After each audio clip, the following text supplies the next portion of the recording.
से जहाँ मेरी शादी हुई थी वहाँ से एक मुझे कॉल आई रात के तकरीबन 12 बजे का टाइम था। और मैं यहाँ पे मेरी आदत है मैं लाइट बंद करके ना लेट जाती हूँ, नींद आए ना आए। मैं लेटी हुई थी, कॉल मैंने उठा ली, जाहिर सी बात है नंबर मेरे पास सेव था। उन्होंने बोला आयशा हमने ना मतलब अस्सलामुअलैकुम, कैसे हैं आप सब। मैं उम्मीद करती हूँ सब खैरियत से होंगे। अल्हम्दुलिल्लाह मैं भी बिल्कुल ठीक हूँ।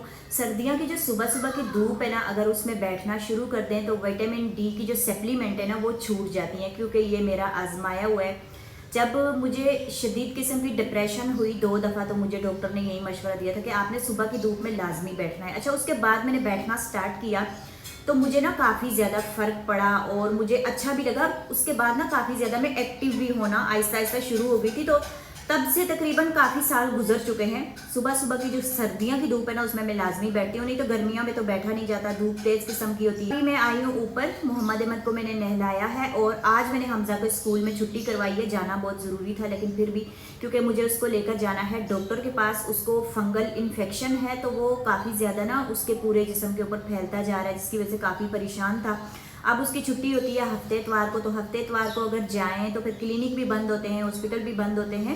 तो फिर मैंने उसको बोला कि आज कोई मसला नहीं, तकलीफ में था बेचारा, तो मैंने उसको बोला छुट्टी कर लो। तो अभी जो है ना नीचे चलते हैं, नाश्ता करते हैं और उसके बाद जो है ना हमजा को मुझे लेकर जाना है डॉक्टर के पास। मोहम्मद अहमद को नहला कर मैंने सुबह सुबह की जो धूप होती है ना उसमें खड़ा किया है, क्योंकि जैसे सर्दी आ रही है ना तो सुबह सुबह के टाइम हल्की हल्की सर्दी होती है और नहाने के बाद तो वैसे भी लगती है। तो मैंने इन दोनों को नहलाकर तैयार भी कर लिया है। ये मदरसे भी ऐसे ही चले जाएंगे और थोड़ी देर में मैंने बोला कि धूप में खड़े हो जाओ। और मोहम्मद को किसने डांटा है? मोहम्मद क्यों नाराज़ है? मोहम्मद इधर देखो।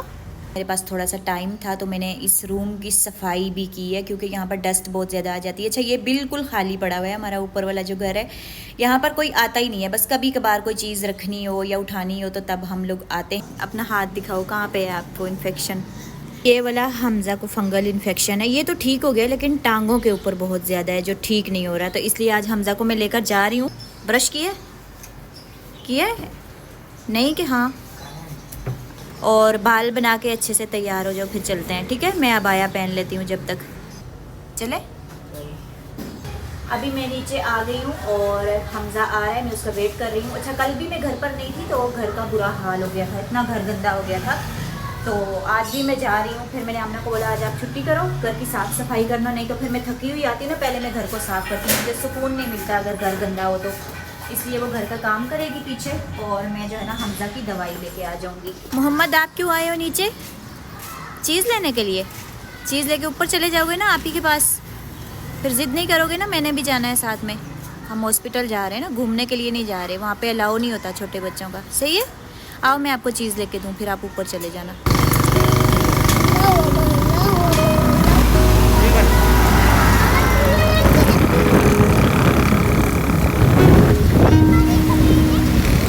आज शुक्र है हमें लाइन में नहीं लगना पड़ा, नहीं तो इतनी लंबी लाइन होती है। जल्दी से आए, रश कम था, डॉक्टर को दिखाया और ये वाली मेडिसिन हमने हमजा की ले ली है। सुबह अगर जल्दी आ जाए ना तो जल्दी आने का फ़ायदा ये होता है कि हॉस्पिटल में रश नहीं होता। बाकी तमाम जितने भी हॉस्पिटल क्लिनिक जहाँ जहाँ मुझे कोई बोलता रहे ना हमने इसको दिखाया है लेकिन ठीक नहीं हुआ। एक ये वाला हॉस्पिटल बचा था, ये है चमड़ा हॉस्पिटल, सदर में है ना हमजा, सदर में है। और यहाँ पे मुझे किसी ने बोला आप ले जाइए ठीक हो जाएगा, तो आज मैं इसको यहाँ पर लेकर आई हूँ। अभी हम लोग जल्दी फ्री हो गए, तकरीबन आधे घंटे के अंदर ही दवाई भी ले ली, चेकअप भी हो गया सब कुछ। चलो पकड़ो अपनी मेडिसिन, आ जाओ। निकलो ना उधर, इधर क्या देख रहे हो, निकलो।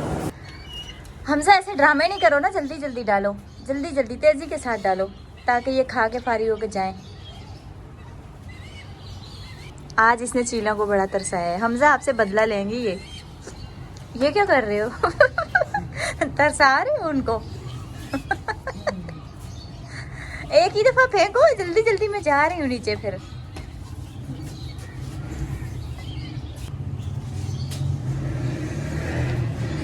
अच्छा, अभी मैं पीने लगी हूँ शाम की चाय। ये देखे मैंने बना कर रखी है और इस चाय के अंदर ना मैंने चीनी नहीं डाली है। आजकल जैसे सर्दियाँ भी आ रही हैं और वैसे भी मैं गुड़ वाली चाय पीती हूँ तो इसके अंदर मैंने डाला है गुड़। अच्छा, मैं ना परिंदों को दाना वगैरह डालती हूँ, नेचुरल चीज़ों से मुझे बड़ा प्यार है। तो मेरी वीडियो में किसी ने देखा था कि मैं उनको दाना डाल रही हूँ तो उन्होंने मुझे बोला कि आप ना खुले बर्तन के अंदर मतलब दाना नहीं डाला करें। ये बर्ड को फीड करवाने के लिए एक भेजा है उन्होंने मेरे लिए और तकरीबन 15-20 दिन पहले ही आया था। अभी तक ये रखा हुआ था, तो आज मैंने बोला कि इसके अंदर दाना फिल करते हैं और फिर जो है ना लगाते हैं बाहर गैलरी में। तो जब चिड़ियाँ आएंगी ना खाने के लिए तो उनको देखकर मुझे इतना ज़्यादा अच्छा लगता है। अच्छा अहमद, आप इसको जोड़ो, इसको बंद करो पहले। नहीं, इसमें डाल दो ये। किस में? पहले बंद तो करो ना, फिर डालती हूँ। सही किया है, मुझे दिखाओ। अच्छा, इसके अंदर हम बाजरा वगैरह कुछ भी फिल करेंगे, यहाँ से नीचे आएगा वो और यहाँ से फिर चिड़ियाँ खाएंगी इसको। इस तरीके से ना ज़ाया भी नहीं होगा, बस वो खाती जाएंगी, ऊपर से थोड़ा थोड़ा सा ना यहाँ पर निकलता जाएगा। तो अभी मैंने इस तरह से ना इसको तैयार कर लिया है, दाना भी फिल कर लिया है, ऊपर से मैंने इसको बंद भी कर दिया है। अभी इसको बाहर जाकर ना गैलरी में मैं हैंग करके ये मैंने यहाँ पर इस तरह से लटका दी है सामने की तरफ, ताकि यहाँ पर चिड़ियाँ आएँ, जंगली कबूतर वगैरह, तो इसको यहाँ पर नज़र आए तो खा लिया करें। नहीं तो बच्चे यहाँ लटका रहे थे, मैंने कहा इधर सामने लटका देती हूँ। अभी हमज़ा को लेकर आई हॉस्पिटल से और उसके बाद जो है ना मैंने अपने पूरे घर की सफाई की है। अच्छा, आमना मुझे कहती है आप मुझे बोलकर जाती हो ये काम कर देना, वो काम कर देना, और आकर ना आप फिर दोबारा से उस काम को करती हो, तो फिर मुझसे क्यों करवाती हो? तब मैंने कहा मैं आपको सिखाने के लिए बोल देती हूँ, बाकी मुझे किसी के हाथ का काम पसंद नहीं आता। हालांकि मैं चाहूँ तो घर में मैं काम वाली रख सकती हूँ। दो चीज़ें हैं जिसकी वजह से मैं उसको नहीं रख रही। एक तो मैं कहती हूँ मैं बैठ बैठ के सुस्त हो जाऊँगी, वो काम कर लेगी, मैं बैठी बैठी उसकी शक्ल देखती रहूँगी, बोर हो जाऊँगी। फिर जब फारिग होते हैं ना तो फारिग जहन जो है ना वो शैतान का घर होता है, तरह तरह के ख्यालात आने, डिप्रेशन हो जाना। और काम जब हम करते हैं बिजी रहते हैं, टाइम हमारा अच्छा गुजर जाता है, इस वजह से मैं नहीं रखती। और दूसरी बात, सबसे बड़ी बात, मुझे किसी के हाथ का काम बिल्कुल पसंद नहीं आता जब तक मैं अपने घर को अच्छे तरीके से खुद क्लीन ना कर लूँ। और कुछ भी चीज़ ना मुझे इधर उधर नहीं चाहिए, हर चीज़ परफेक्ट अपनी जगह पर रखी होनी चाहिए, घर साफ़ होना चाहिए, किचन साफ़ होना चाहिए, तब जाकर मुझे सुकून मिलता है। आज मैं इतनी ज़्यादा थकी हुई थी, सारे काम मैंने अभी किए हैं और अभी मैं यहाँ पर आकर बैठी हूँ। हमजा भी ट्यूशन गया हुआ है, जब वो आएंगे तो फिर मुझे कुछ पकाने के लिए ला के देंगे तो फिर मैं पकाऊंगी। अच्छा, यूट्यूब के ऊपर ना जब हम काम करते हैं तो डेली जो है ना नए नए लोग हमसे जुड़ते रहते हैं, आते रहते हैं। मेरे तो तकरीबन 200-250-300 सब्सक्राइबर माशाल्लाह से डेली आते हैं और उनको मेरे बारे में चीज़ों का पता नहीं होता। फिर वो सवाल करते हैं। सवाल क्या करते हैं कि आप अपनी 2 फैमिलीज़ को यूट्यूब पर क्यों लेकर आई, हालांकि आप पहले अच्छा काम कर रही थी, और फिर जो आपकी शादी हुई थी जहाँ पर उन लोगों को और फिर अपने घर वालों को क्यों लेकर आई हैं। अच्छा, यूट्यूब पर पता है क्या होता है, जो यूट्यूब पर कमेंट कुछ इस तरह के लोग करते हैं, फैमिली से रिलेटेड होते हैं या कुछ इस तरह के होते हैं कि झगड़ा फसाद डालने वाले, उनको क्या करता है यूट्यूब के स्पैम में डाल देता है। और जो स्पैम में कमेंट होते हैं ना वो सिर्फ मैं पढ़ सकती हूँ YT स्टूडियो पर जाकर, बाकी आप लोगों को वो शो नहीं होंगे, आप लोग उनको नहीं पढ़ सकते। जो लोग यूट्यूब के ऊपर काम करते हैं ना वो इस चीज़ को अच्छी तरह से समझते हैं। अच्छा, रात को जब मैंने स्पैम वाले कमेंट खोले, तकरीबन 400-500 कमेंट थे जो स्पैम में पड़े थे और उसके अंदर तकरीबन यही मेरी फैमिली के रिलेटेड इस सवाल थे। लोग पूछ रहे थे कि आप अपनी 2 फैमिलीज़ को बीच में क्यों लेकर आई हैं, आप अच्छा काम कर रही थी फिर क्यों लेकर आई हैं। तो मैं आप लोगों को बताऊँगी, जब पानी सर से बहुत ऊंचा जा चुका था, तकरीबन मैं पूरी अंदर डूब चुकी थी, उसके बाद जो है ना मैंने जाकर उन लोगों के बारे में बात की है और सारे जो पिछला मेरा कंटेंट था मैंने उसको साइड पर रखा और फिर मैंने बात की।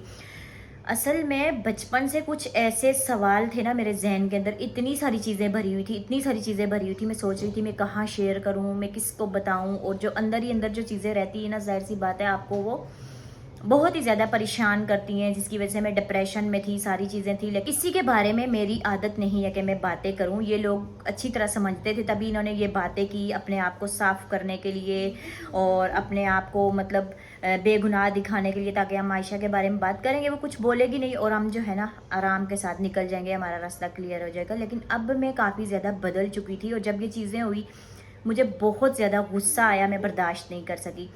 बचपन की बात मैं आपको बताऊं तो कोई भी बच्चा ऐसा नहीं है कि जिसके माँ बाप लोगों की वजह से चले जाएं इस दुनिया से परेशानी की हालत में, या उनको अजियत देकर लोगों ने मतलब ख़त्म ही कर दिया हो ना, तो आप लोग बर्दाश्त नहीं कर पाएंगे, कोई भी होगा। और मैंने अपनी अम्मी के, जो दुनिया में सबसे ज़्यादा मुझे प्यारी मेरी अम्मी थी, मुझे अपने बच्चों से ज़्यादा कोई भी जो मेरे पास चीज़ है ना उससे ज़्यादा प्यारी मुझे मेरी अम्मी थी। मुझे कुछ भी उनके बगैर जो है ना अभी तक अच्छा नहीं लगता और बर्दाश्त करना बहुत मुश्किल है। मतलब फिर भी मैंने छोड़ दिया, मैंने कहा चलो जो उन लोगों ने किया है ना वो सब चीज़ें हम अल्लाह ताला की ज़ात पर छोड़ देते हैं, वो उनसे हिसाब ले लेगा, और मैंने माफ़ कर दिया। अच्छा, काफ़ी अर्सा मैं नाराज़ रही, मैंने कहा मैंने किसी से बात नहीं करनी, वो अम्मी की वजह से।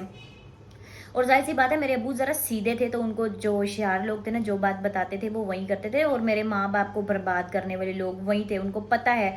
और जब उनको सामने मैंने बात की तो उनको बड़ी आग लग गई और मेरे पीछे भी पड़ गए। हालांकि मेरे किसी बहन भाई ने उनके बारे में बात नहीं की, सिर्फ मैंने की। क्यों?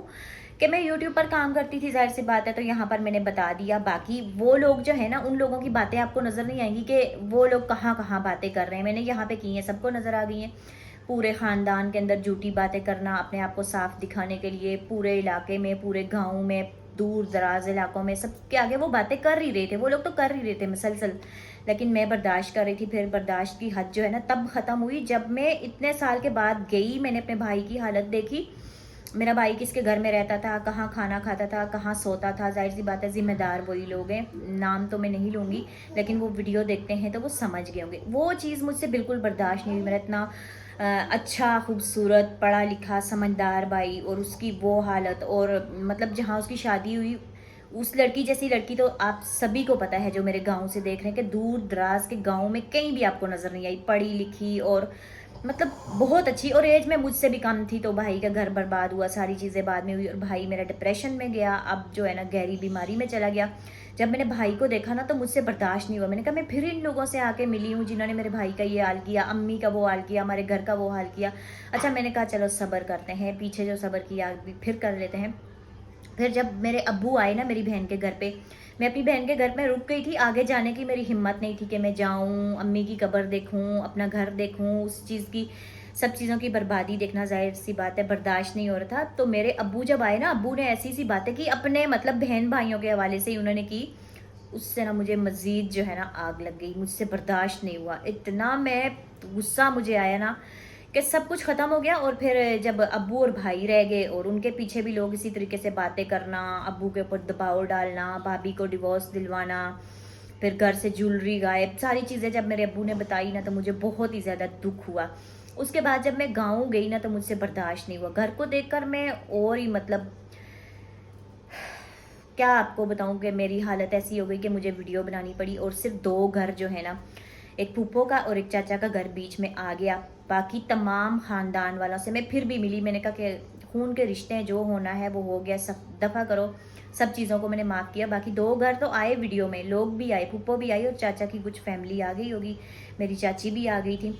बाकी जो जिनसे मैं मिली हूँ ना वो मेरी वीडियो में नहीं आए हैं। अच्छा, उसके बाद उनको चाहिए था कि ये जो भी बोल रही है ना, इनका सब कुछ ख़त्म हो, ये सच बोल रही है ना, झूठ तो नहीं बोल रही।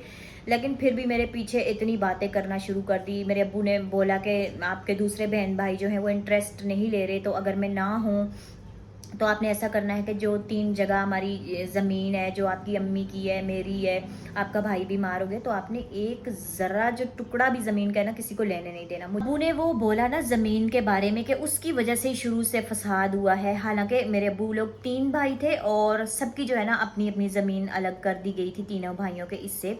और अब्बू ने जब मुझे बोला कि ज़मीन की वजह से ये सब कुछ है, तो मैंने फिर सबको मना कर दिया, भाई हमारे घर में कोई भी ना आया करे, ना मेरे अब्बू से मिले, ना हमारे जगह पर जाए जो 3 जगह हमारी हैं, और ना हमारे घर पर जाए। बस मैंने ये बात कर दी। उसके बाद इतने मैं वापस कराची आ गई, लोगों ने कॉल कर करके फलाना ये बोल रहा है, वो ये बोल रहा है, वो ये बोल रहा है। फिर आकर ना मुझे सारी चीज़ें बतानी पड़ी फैमिली के बारे में। अब अच्छा, आप लोग बताएं कि वो लोग सब कुछ करते रहें अम्मी के साथ, अब्बू के साथ। सबसे मेन चीज़ है ना, अम्मी अब्बू के साथ जब कोई करता है ना तो आप लोग बर्दाश्त नहीं कर सकते, फिर आपको बोलना पड़ता है वहाँ पर।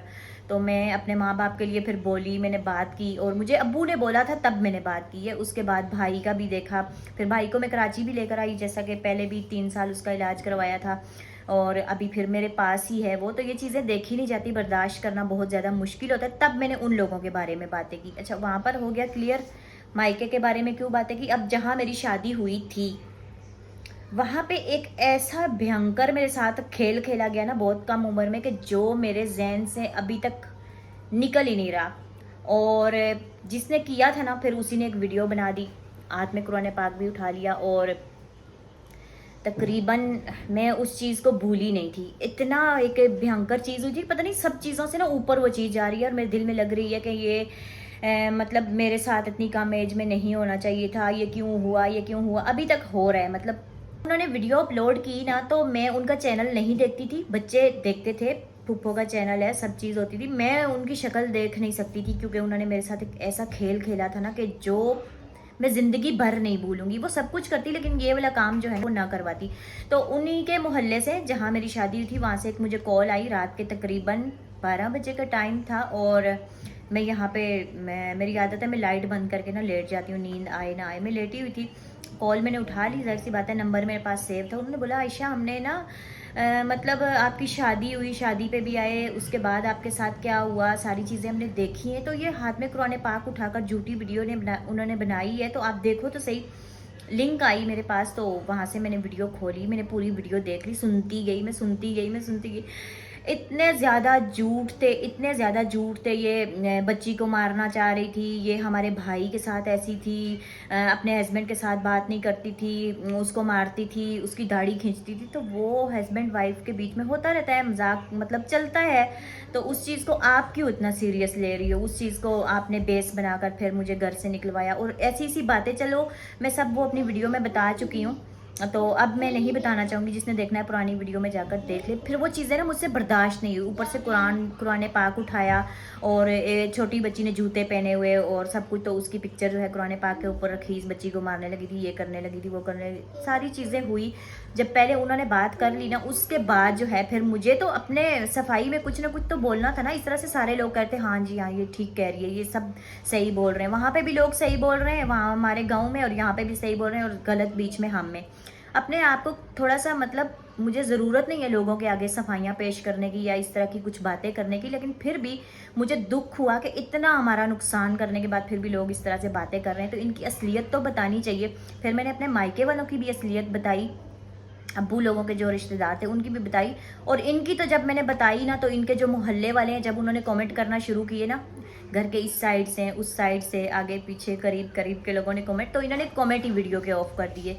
अगर आप सच्ची थी आप कमेंट खुले रख देती। और बाकी काफ़ी सारे लोग कह रहे थे कि हम मोहल्ले के कि हम इनको बिठाएंगे और बोलेंगे कि सब चीज़ें तो हमारे सामने हुई हैं, आपने झूठा कुरान पाक क्यों उठाया। तो उन लोगों ने जो मुझे कॉल करके बोले, मैंने उनको मना कर दिया। मैंने कहा मैंने उसको वीडियो में अच्छे तरीके से के साथ जवाब दे दिया है, आप मुझे बताएं कि क्या मैंने उनको गलत जवाब दिया है। उन्होंने बोला कि आपने बिल्कुल एक बात भी झूठी नहीं है। हालांकि अगर मैं उन लोगों के साथ चाहूँ तो जाकर वीडियो बनाऊँ, वीडियो में वो बताएं, सब चीज़ें साफ़ हो जाएंगी और इतने ज़्यादा ये मतलब बदनाम हो जाएंगे ना। मैंने कहा कि ताल्लुक़ रहा है एक इन लोगों के साथ, तो मैं बदनाम नहीं करना चाहती। मैं खामोश हो गई, चुप कर गई। बाकी सब पहले उस तरफ से हुआ, दोनों तरफ से हुआ, उन चीज़ों का जवाब मैंने दिया है। तो इसलिए फैमिली मैटर जो था ना वो बीच में आ गया है, वो आना ही आना था, क्योंकि मुझे लोगों को बताना था कि ऐसा नहीं है ऐसा है।